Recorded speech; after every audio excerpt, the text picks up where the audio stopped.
नमस्कार. टायपिंग बडी या यूट्यूब चॅनलमध्ये तुमचं सर्वांचं स्वागत करतो मी.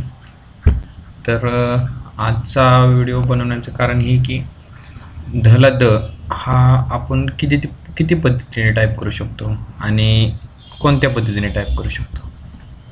तर आपण पाहिलं तर असं ISM मध्ये धला द हे दोन प्रकारे टाईप करता येतात. ते दोन प्रकार कोणते ते तुम्हाला सांगतो मी. तर पहिला हा धला द, हा जो ध आहे तो द ला खालून आलेला असतो, खालून आलेला, आणि हा ध हा या द ला समोरच्या साईडने आलेला असतो. असे दोन ध आहेत. उच्चार तर एकच, अर्थ एकच, पण यांच्या लिहिण्याची पद्धती वेगळ्या असल्यामुळे आपल्याला तो लिहिताना वेगळा वेगळा लिहावा लागतो. तर त्यांच्या कीज कोणत्या, तर कीज ह्या आपण आता पाहूया.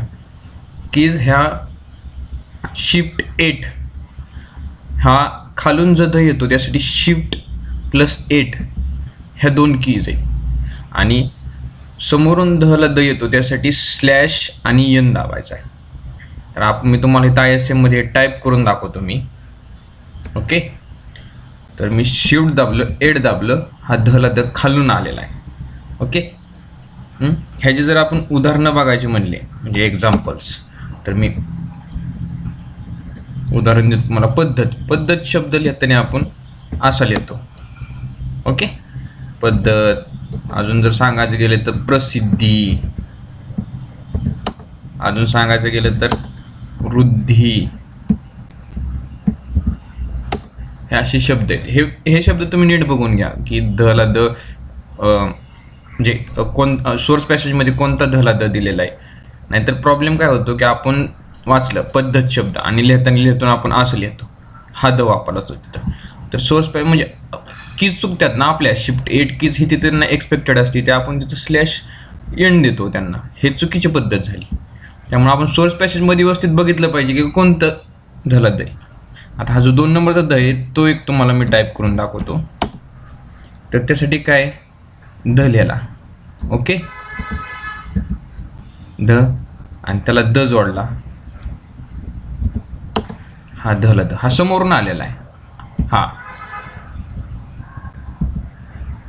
आणि हा खालून वरती आलेला आहे. ओके, त्याचे कीज आहेत स्लॅश आणि n. स्लॅश कुठे आहे तर राईट हँड साईडला शिफ्ट जे बटन आहे त्याच्या शेजारचं बटन, आणि त्याच लाईनीत त्याच रोला n हे बटन, हे दोन दाबल्यानंतर धला द येते. ओके, ह्याची उदाहरणं देतो. आता हेच उदाहरण मी खाली होतं. पद्धत प ध त. ओके, प्रसिद्धी प्रसिद्धी. ओके, वृद्धी. ओके, हे सोर्स पॅसेजमध्ये कुठलं आपल्याला विचारले त्याच्यानुसार आपल्याला हे लिहायचं. मग त्यामुळे मग कीज बरोबर येतात. नाही तर कीज जर आपण चुकीची लिहिली गेली, नाही दोन्ही शब्द तर एकच आहे, अर्थ एकच आहे, तसं होत नाही. ते कीज चुकले की शब्द चुकला गेला, हे चूक धरली जाईल. ठीक आहे. ओके, एवढं